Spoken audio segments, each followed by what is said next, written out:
Before we even get into who the favorites are for the Champions Trophy, let's spend a bit of time talking about what is the Champions Trophy. Well, when it started in 1998, it was done so to spread the sport, to enrich the non test playing nations back then. So the first two editions were held in Bangladesh and Kenya. It was also often referred to back then as the Mini World Cup. But that is before the advent of T20 cricket and much before the IPL and the T20 leagues sort of took over world cricket. Now, the Champions Trophy is at best an afterthought at times. This is the first edition in 8 years. We had one in 2013, which they said the ICC at that point would be the last. Then they went back on it and brought it back in 2017. And after that one, it looked like it was dead and buried. There was one scheduled during the COVID period, which obviously didn't take place. And here we are all these years later in what was supposed to be an ICC Champions Trophy hosted completely by Pakistan, but India said no, we're not going to Pakistan. So we have a split Champions Trophy. So half the games will be in Pakistan, more than half the games, league games. India, meanwhile, will probably start as favorites. They are the only team who are guaranteed to play all their matches in the same country, in the same venue. That is, regardless of whether they go all the way to the final. Pakistan, though hosts, even if they make it to the final, are not guaranteed of a place or guaranteed to play that in Lahore.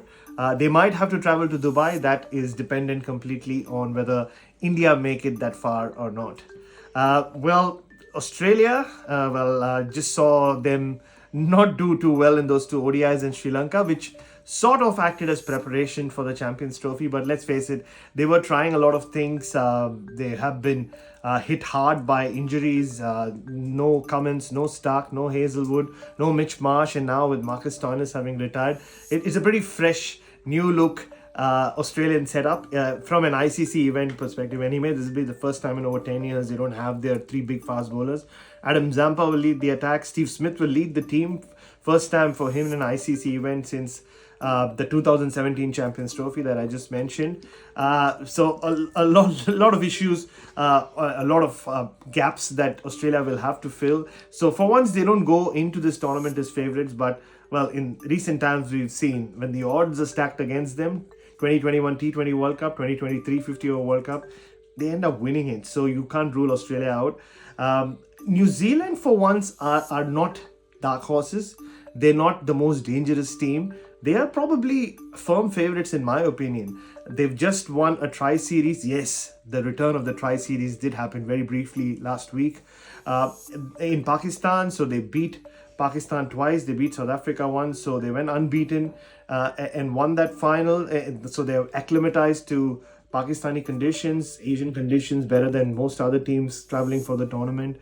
And they have form. They have players up and down the order who are in really good form as well. Mitchell Santner is captaining their side. So I might go with New Zealand for a change, but it would be very cool to see Pakistan go all the way.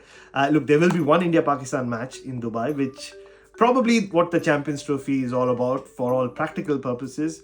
But if they can get the ICC, that is, can get two India-Pakistan games like they did in 2017, nobody will be happier than them. We'll have to wait and see. But yeah, I have a feeling New Zealand will kind of break that monopoly, and I have a feeling they might go all the way this time around. Australia, we'll have to see. Like I said, you can't rule them out. Will they get through the semi-finals? There'll be that big game against England, which in an Ashes year, whichever way it goes, any bragging right, either team will hold on to, even though the Ashes is 10 months away or 9 months away anyway. So a lot to look forward to. It's an interesting tournament. It'll be hectic. Matches will be played pretty much daily. Teams will not have a lot of recovery time. Most of the teams will travel around except India, like I mentioned. It's still cricket season. It's still cricket summer here in Australia. So lots to look forward to. And I'll be keeping you guys abreast with all the action in the Champions Trophy.